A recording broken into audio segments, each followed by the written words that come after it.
play on words, home on the farm, and it's like a terrible dad joke. But, so, terrible dad jokes. So what's the picture of the cabin there? My family's farm, we had it in the family for about 180 years or so. It's near Bloomfield, Iowa, kind of the south center of the state. That cabin was the original cabin built by the Mormons on their way out west. And simply we ended up donating that cabin to the Davis County Historical Society, and it's on its site with a bunch of other historical buildings. So that's my claim to a long-standing tie with Iowa. A couple of the other things, the mandatory, got the stack of industry certs, which means I have to pay hundreds of dollars every year to renew those and help keep those organizations funded. So I highly encourage other people to help fund those organizations to keep the amount I have to pay individually low. Been involved with the boards of a few different things. Anybody see Win Schwartau or listen to Win Schwartau earlier? Everybody know who Win Schwartau is? He's an awesome guy. He's been around for a number of years. He's the one that coined the phrase electronic Pearl Harbor during congressional testimony in the 90s. And when he had a congressman ask him, why would a bad guy ever use the internet to attack us? That just seems silly. But he also started CornCon back in '94. And last year, Win said, hey, I'm getting really tired of, so I'm getting a little bit older or whatever. I don't want to keep organizing this every year. Will you take over for me? Yeah, sure. Immediately followed by, what did I just do? So that's the thing we'll work on. 20 plus years, Army communications officer, and a few years electronic warfare and all that other good stuff. All right. So we talk about drones. Why are we interested in drones? We'll build this out a little bit. So most people, when you think of a drone, what do you think of? Little quadcopters? The standard. You got that, and there's somebody who's got a really cool YouTube video, and they're just following something. Those are a little small scale. What I think of. Okay. Or are you thinking of the like a Reaper? Predator, Reaper. Yeah. Okay, so like big boys. Okay. How many people are thinking about something like about that big? Or something that crawls, walks, little treads? Look at that. What about ones that are on water? You've seen ones that are either on the surface or subsurface? And some of that's due to search and rescue. That's been a driver. Like the little bitty small land ones. How do I go in there? There's been an earthquake, there's this collapsed building, and I've seen for years where people try and snake a little camera in there. Now it can actually have something with treads, and it will go through those little spaces and help verify if there's things in there. Another reason would be looking at drones. Can I get an economic or competitive advantage with the new technology? The biggest reason for using drones is to get to areas that are hard for humans to access, or they're dangerous for humans to access. If you think about it, using the earthquake example, or can I trim a tree? Can I get to something else that's high, that's hard to reach?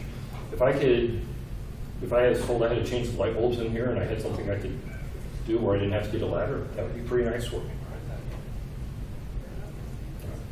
That's actually the real reason why we're interested in drones, because I was able to say I'm now doing research and I can now justify those Amazon purchases and figure out where my paycheck went. But it's now officially a tax write-off because it is for research.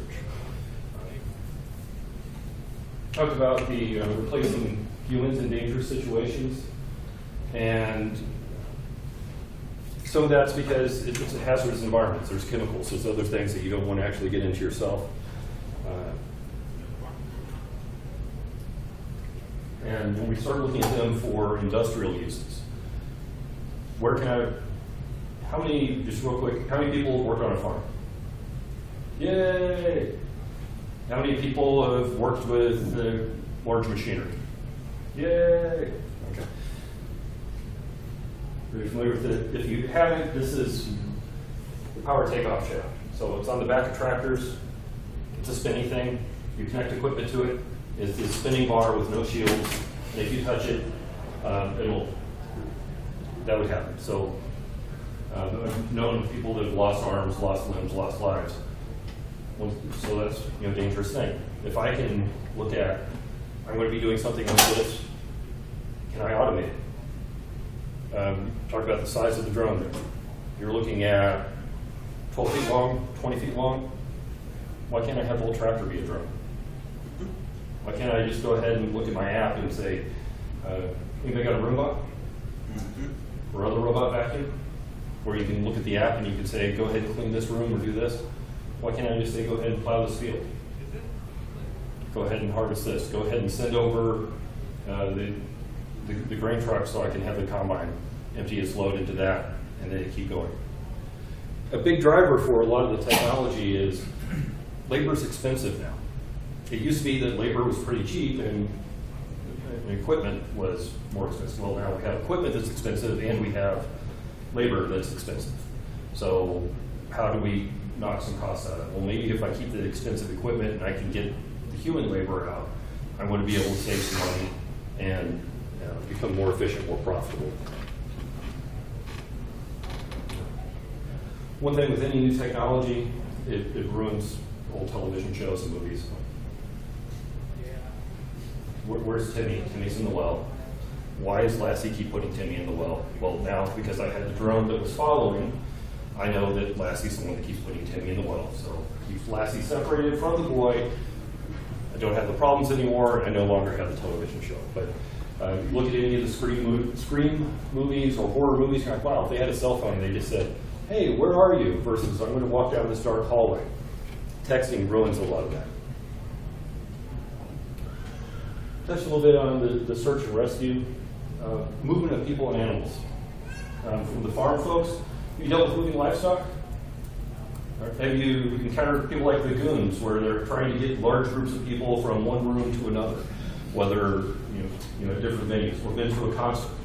There was last week, I believe it was Carolina Panthers saw there was inclement weather that was coming in, so the big screens at the stadium where everybody goes stand in the access corridors, and you got this crush of people coming in. And you had a few security people trying to get back out into the stands to shoo the few people out that were like, I'm just going to sit here and wait it out, because how bad can it actually be?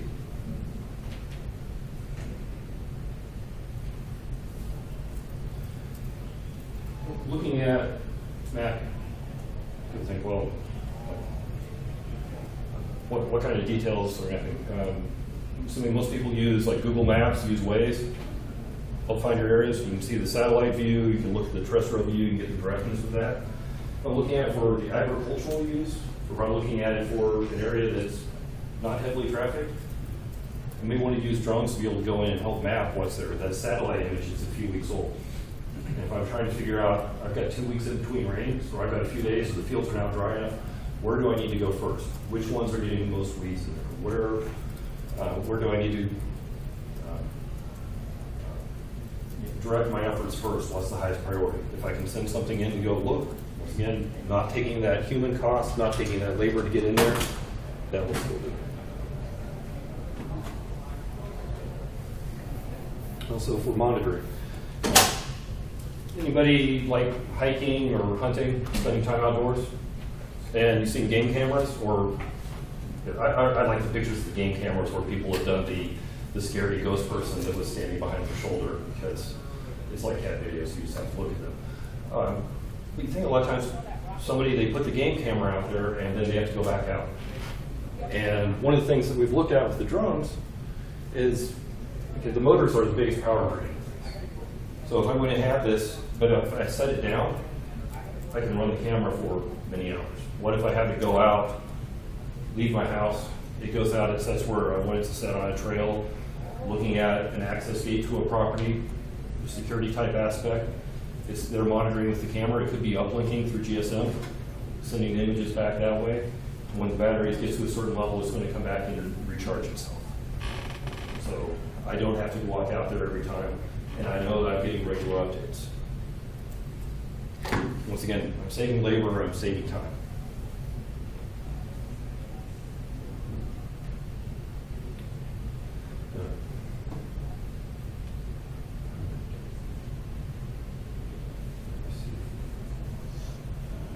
Trying to get the others over here.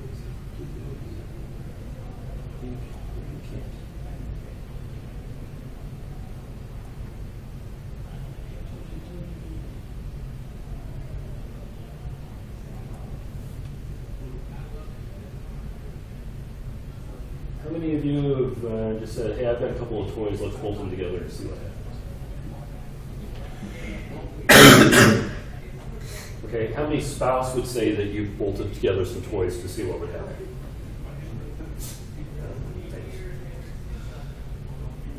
This was an example. This one was actually developed in China. They were using a drone. They had to get some debris off power lines. If you've ever worked around electricity, typically if you're going to be doing something like that, you've got to go in, you've got to shut down the power that's going through there. There's a lot of coordination that has to happen. You have to be able to get, I should actually go and fire the flames.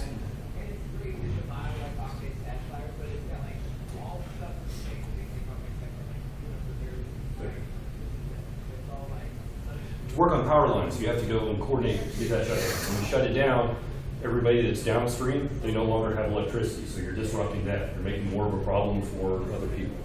You have all the safety concerns. You want to make sure that the people who are going to actually be working on the lines don't get electrocuted, because there's lots of paperwork involved.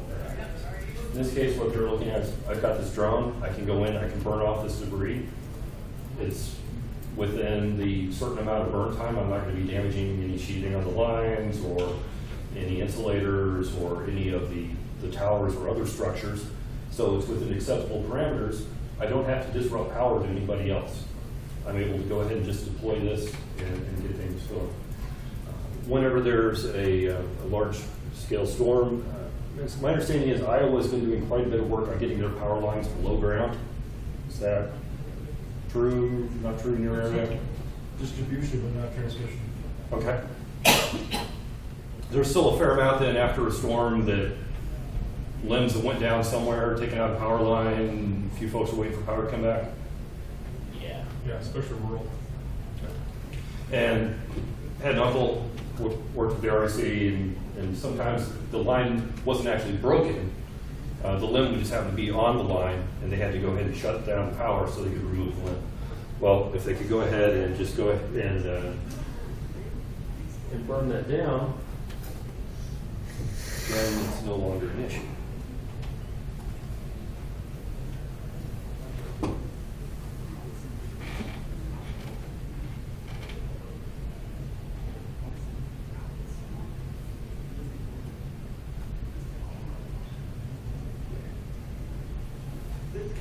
Talked a little bit about what, some of the uses of drones. We're looking into what actually goes into building your own drone. And you can pass this one around. And I will send this one around the other side. Believe it or not, this one actually does fly. So it's not just getting attacked by paperwork, you can attack back. Real quick, you'll see that there's 4 rotors. Look at the ones that are opposite each other. The blades are tilted the same way. They're going to be rotating the same direction. And the ones next to each other are going to be rotating the opposite direction. So the pitch on the blades will be different. Now that's what allows for the stabilization. If you have a quadcopter, they were all turning the same direction. It's just not going to be a happy day. You have your flight controller. You have your battery. You've got the receiver. You can have cameras. We can have other things attached to it. But real basically, this is what it takes to get one flying. And we do have videos from Drone Wars where we were flying this in Vegas. So that's just, that way you can look at it and say, well, wow, I need a different form factor. I want to be able to do something else with it. Yeah. My wife's pretty sure that was my first attempt at putting together a drone. I thought it looked pretty good.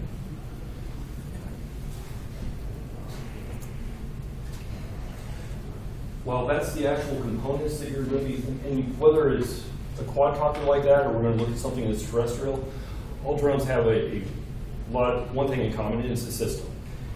You may think, okay, I've got that's the drone. Well, that's a piece of that actual system. Looking at it on the bright side, so I've got the drone and it's going to have its payload. It's going to be dealing with, that payload could be doing collection, i.e. it's got a camera, I want to be able to see what's out there, it could be doing delivery. I need to drop off something. Using the farm example, it would be really nice sometimes, been out in the field for 6 hours, haven't had much of a break, and being able to get a nice cold glass of iced tea brought out with the press of a button. I've heard a few people that said, hey, I would really like on the weekend if I could press a button, the drone would go in the kitchen and would bring back a beverage that happened to be chilled. You have a data link. That's what's between the controller and the drone. Usually, we're going to be looking at something that's running on RF. And a lot of the drones out there, the ones that you're spending $1,000 or less on, it's public frequencies. There's nothing that's licensed. It's very easy to interfere with those. I was talking with the president of the Drone Racing League, and they said, yeah, we've got 11 channels. And our goal is, or what we tell people is, here's your channel assignment. Don't turn on your controller while somebody else is racing. And they have tens of hundreds of dollars they're using for the price limit. If you're going to have that much money on the line, I think you want to have a little bit more control other than flip the switch and I lost out. So they're actually starting to look at how they're going to do a little bit of more authentication in there, more protection on what's happening with that data. Got the operators. It's not a technology piece, but it is a key part of the system. If you have somebody that's doing a hurricane response or something for a major, other major disaster, and they need to have, I need to have this drone system go in there and take a look, or be able to go do recovery, burn stuff off power lines, and I've only got one person to do that. That person happens to be out of the country on vacation. Well, your drone system isn't useful at that point. If you're looking at more from the nation state, how I'm concerned about it, if I was going to be attacking drone systems, I get more focused on the left side. Where are those components coming from? Who's been able to do stuff with the flight controller? Who's been able to do stuff with distribution? It's what I'm ordering, actually what's going to be out there on the system.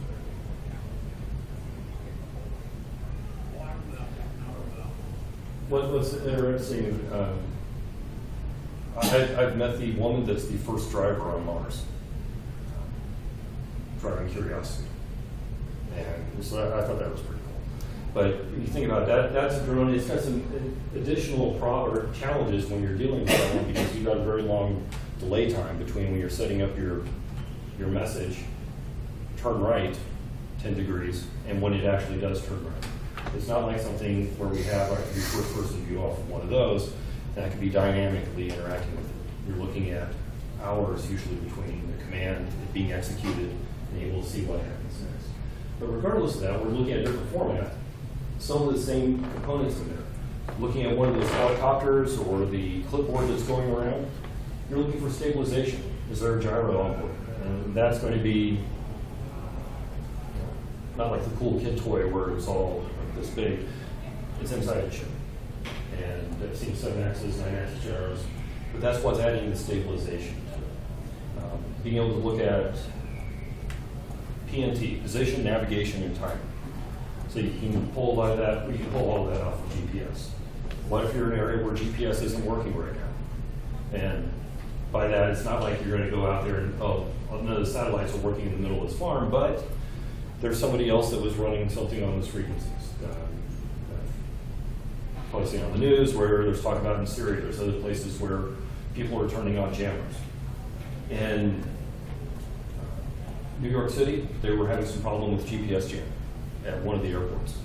It turned out what was the cause of it, there was a delivery guy. And his company had started tracking their vehicles with GPS. He didn't like being tracked, and he also liked to have a nap in the afternoon. So he ordered a really small GPS jammer.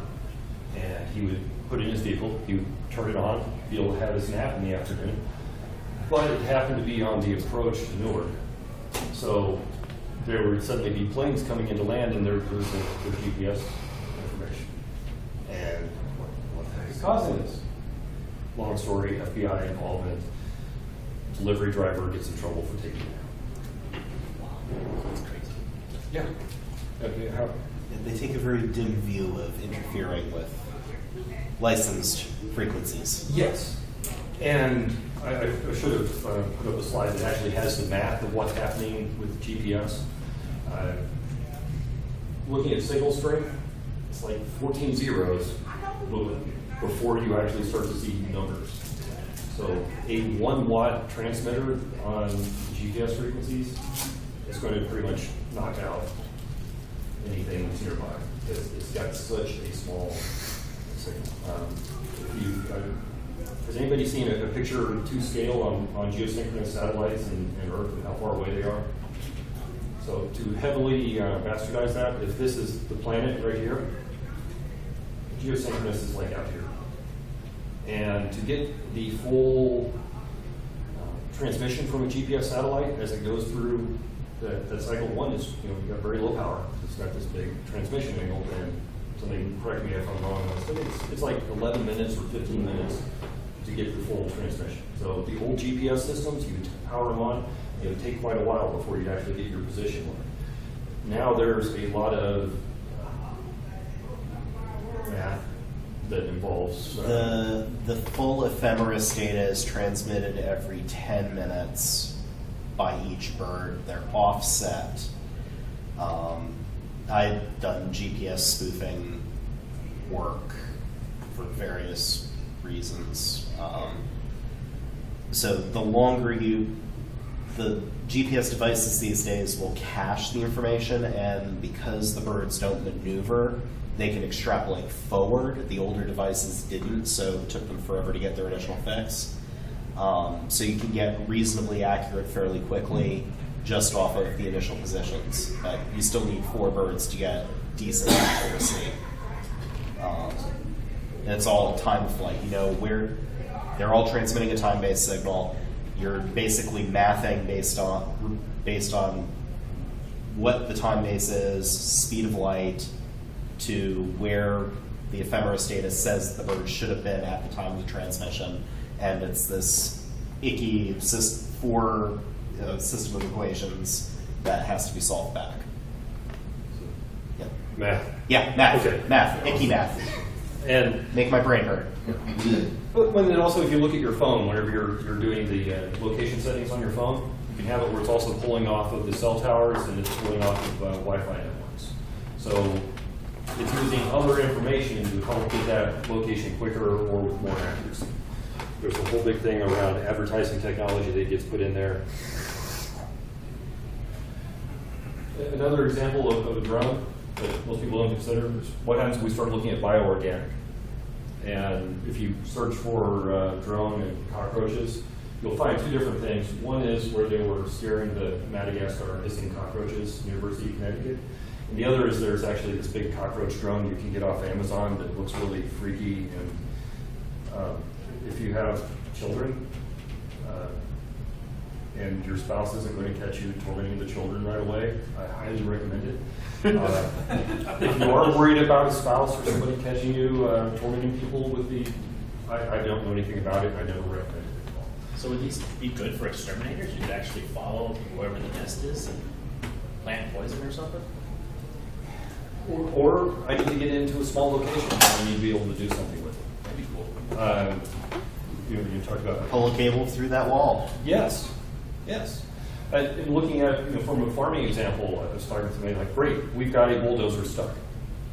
Okay, what needs to happen next? Well, I need to go get this cable, and I need to go slog through the Mada Dam, get it hooked, and this other thing. Well, I can probably have a drone, and it's going to pull some 550 cord out to you, and then you can use the cord to pull the cable, and you're not slogging through as much. But that's a helpful not having to slog through 2 different times. The way they were actually doing, I think, this iteration of this durable cockroach, it's like a sandworm implementation. They're hooked to the 2 antennas, and it's basically like, I will shock your head over here, or I'll shock your head over there. They've been working more with I wanted to go do this to this location, or I wanted to actually start or stop or extend its wings or press a button and actually hiss at people. The fact that you're getting the bioorganic combination there, that's good for original research.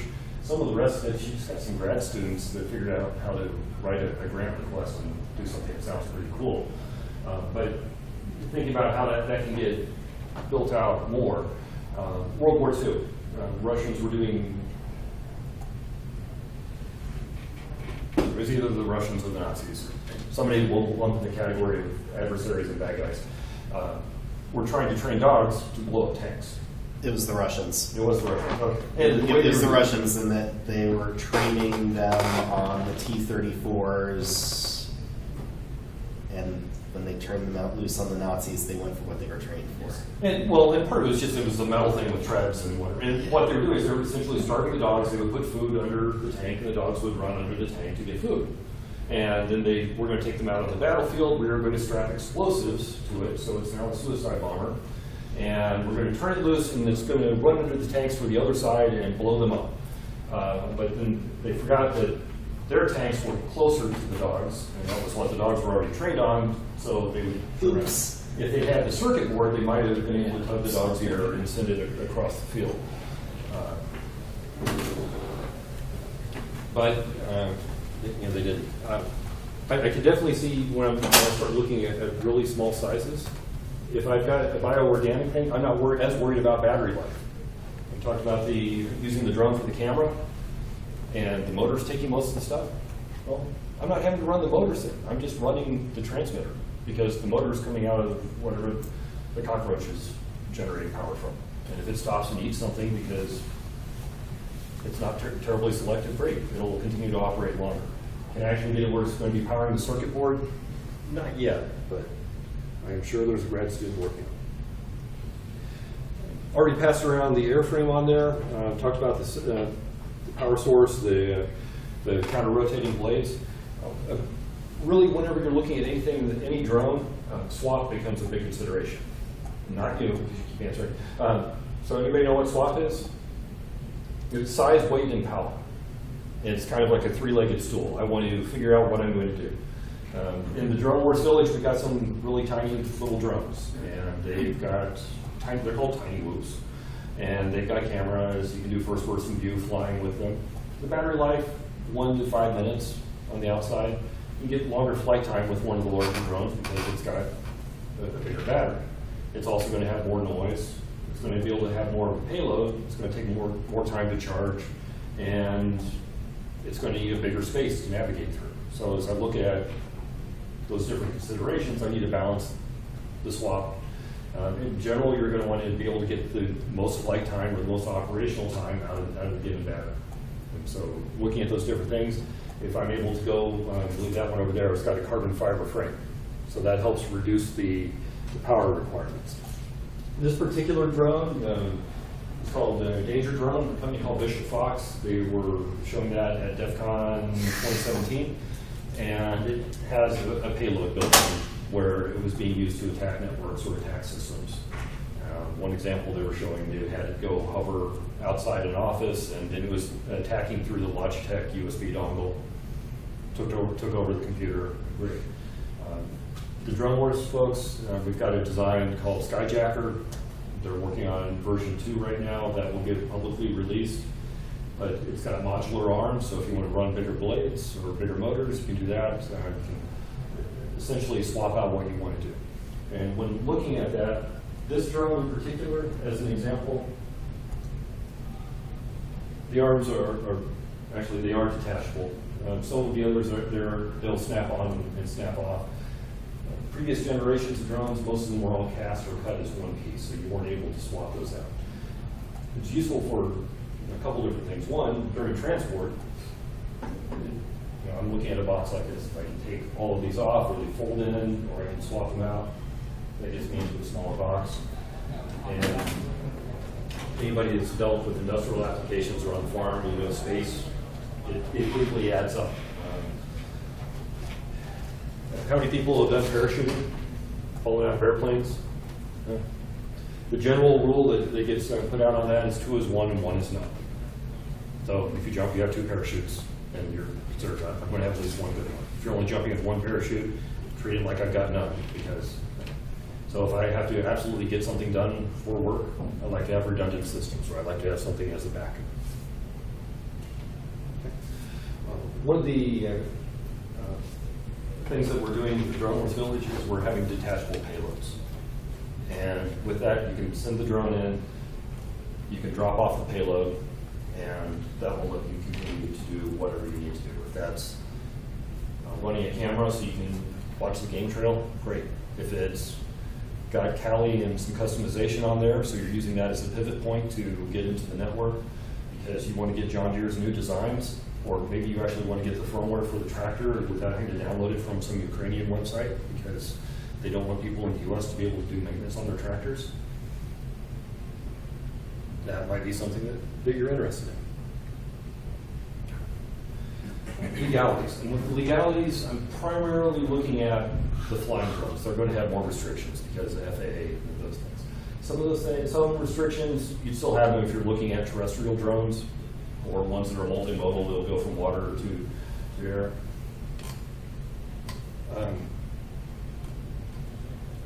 It's really, it changes from city to city, but if you can ask yourself a few questions about, hey, I want to fly this drone. Do you own the operating space? Is it, I've got 100 acres? I'm probably not going to be bothering somebody else. Do I have 100 acres, but I'm in the flight line for an airport? I've probably got more concerns. I need to go look at what the regulations are there. Who or what else is in that space? So, great, I own this space. There was a gentleman year and a half ago, and his neighbor was flying a drone. There's some different reports over whose backyard it was flying in, but the gentleman that where legal proceedings started said his daughter was sunbathing in the backyard and greeted the drone with a shotgun. So then you have a person, not just where the drone was placing, you have a person discharging a firearm in a neighborhood. Lots of things that came in. But so if you're great, I own my yard. If I'm going to be sending it up in the air, or the neighbor's having a pool party, is that going to cause some issues? Even if it's not a legal issue, it's probably going to be an issue with the neighbors. And I like to get along with my neighbors. Of course, it's the cranky person with a firearm. We've absolutely never seen anybody like that in the U.S. That's why you have counter battery fire. So, looking at countermeasures, what can I do? And I probably don't want to get in a shooting match with the neighbor just because I had a drone and they had a pool party. My wife won't let me buy any more toys on Amazon if that ever happens. But so great, I've got a system view. Going back, whether it's the supply chain or the control, where can I intervene or interact with that system to make it where it's going to be less violent? Maybe there's quite a few things out there. I talked about the common data channels. Sometimes it's easy, you just get another controller, you flip it on a channel, you do a few different toggles, and their drone's not flying anymore. Quite a few of the commercial drones, especially ones about 2 years ago, were using a Wi-Fi connection. The drone was a Wi-Fi access point. So if you send a DOT packet, then it became a race condition who could connect to it first and take over control of the drone. Some of the drones, if they lose that data link to its control station, they'll have a return to base feature, and they will go back to where they originated from. So great, they go home. In testing, if there had to be, it lose the GPS signal, and it would lose the other signal, the control signal, it might just shut down. But if it lost it in a certain sequence, like GPS bursts into control, a few drones would go ahead and flip over and just burrow into the ground. Which, if I really didn't like the neighbor and they hadn't had that model of drone, I would probably be interested in that sequence of events happening. When looking at a countermeasure, what's the cost? Anybody seen the Eagles that somebody was touting in Europe? So it was pretty cool. It's one of the Nordic countries, I believe. They trained Eagles to take out drones. And like many other things, it makes an awesome YouTube video. But then you got to maintain your Eagle. In the U.S., it's the paperwork and the licensing to be able to have an Eagle is a lot, like hundreds of thousands of dollars. It's very prohibitive. Yes. And my spouse definitely will not let me buy an Eagle or acquire through any other mechanism. But also, in anything, you're going to have your maintenance costs. So if I want to do the system, great. I'm going to have this counter system, and if you search counter UAS or counter drone, there's lots of companies out there. Bishop Fox, they looked at, I want to say 90 different claims on what was available. And they actually validated like 2 of them. But lots of companies say, I've got this great thing, it'll jam, it'll do this. One company, I know their technology was, it would identify multiple drones, and it would talk to one drone at a time, so it could stop, but it could only talk to one at a time. And so it was kind of like on Mario, when you have like the ghost, but if you look at the ghost, it would stop. But then you have the one that your back was to, and it would start coming at you. And it really looked like that, and when the drones were coming to attack them, they weren't happy. And the frequency, I'm not talking about the transmission frequencies, but how often can I use them? Great, I paid a few $100,000 and I've got an Eagle. Okay, I can go use my Eagle to take out a drone. Well, there's now a second drone, I want to deal with that. Well, my Eagle's still resetting, it just ate lunch, it's like 30 minutes, just like don't go swimming, don't attack a drone 30 minutes after lunch. So how often can I use that Eagle? Or if you're using a kinetic system, how quickly can I reset that? The system that's firing at that, well, that's a single shot until you can reload it. So you have to take that into your consideration. What am I, about 5? Yeah. All right, that's good. Okay. So talk about outdoor activities that we're going to use with drones. We're seeing some of this happening right now. Fishing, talk about hunting, people able to go out there. Wildlife monitoring. Father worked for Missouri Conservation Department for a while. Got to go see where they would tag a bunch of waterfowl. They'd send out, fire this big net across the field, and then dozens of ducks, and they're getting banded, and they'll check them later, trying to kill them. But being able to send a drone into an area and see what's going on. I've seen where it wasn't a drone, but they went ahead and placed a camera on an eagle nest. And you could see how the chicks were developing and gather information that way. Recreation area monitoring, whether it's during a storm or it's just getting ready for what's next. Sometimes it's, I've seen campgrounds or lakes or where they're trying to regulate how many people are using. It's a shared resource. But, you know, I need to be able to get more park rangers in, or I need to be able to do this, or it's just too congested in that area, that side of the lake. People come in through the access gate, tell them to go over to the other side.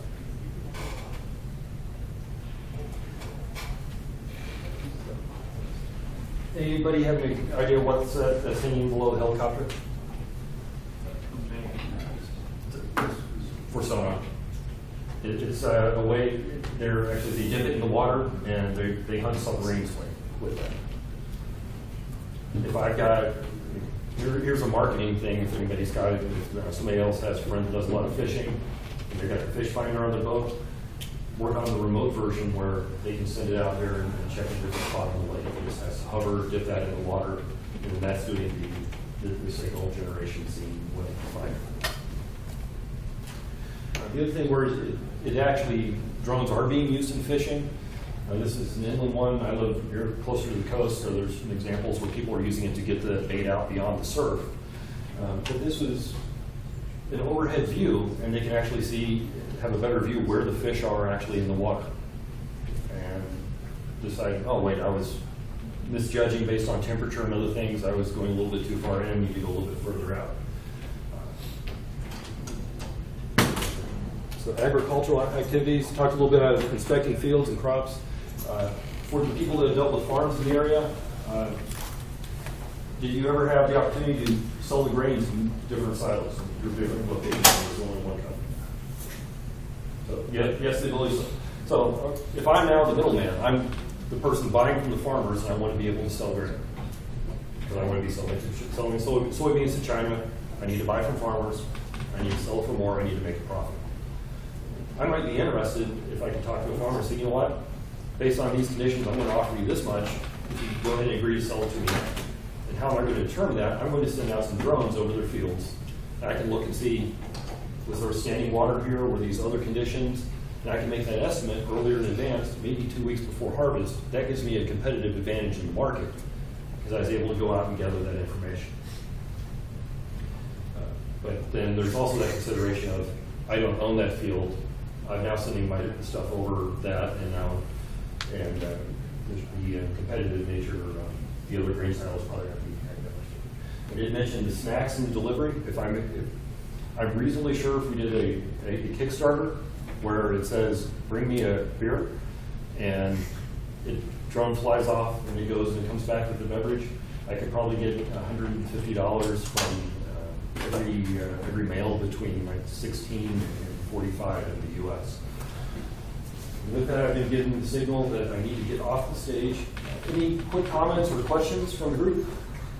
Yes? Think they'll ever make something, so like if you're gonna attract wildlife, the fans make the noise, think they'll make it so it'll not make as much noise? Absolutely. I've seen a drone that, right now the price is, I'm going to say $60,000, so government type prices, not hobbyists or amateur people. But if the drone was like up there at the ceiling, if it was 10 feet up and 15 feet over, I couldn't hear it. In just ambient noise level, like a couple of people or the wind blowing, or I could not hear it. And it had a few kilometer range and a decent amount of hover time. The other thing, if you're looking at the wildlife monitoring, if I can send the drone in and I can get it to set down in a location, then it's awesome. But also, if you look at silent computer cooling, there was a lot of work that's been done on the shape of the fan and feathering the back edge. It changes the airflow, changes the noise. Of course, in a drone, that's going to change the lift as well. Happy to answer any other questions in the hallway, as well as if you haven't had a chance to go over to the folks in the Drone Wars Village, see what's being built there, or get your hands on something, I encourage you to do so. And the mandatory, so different ways.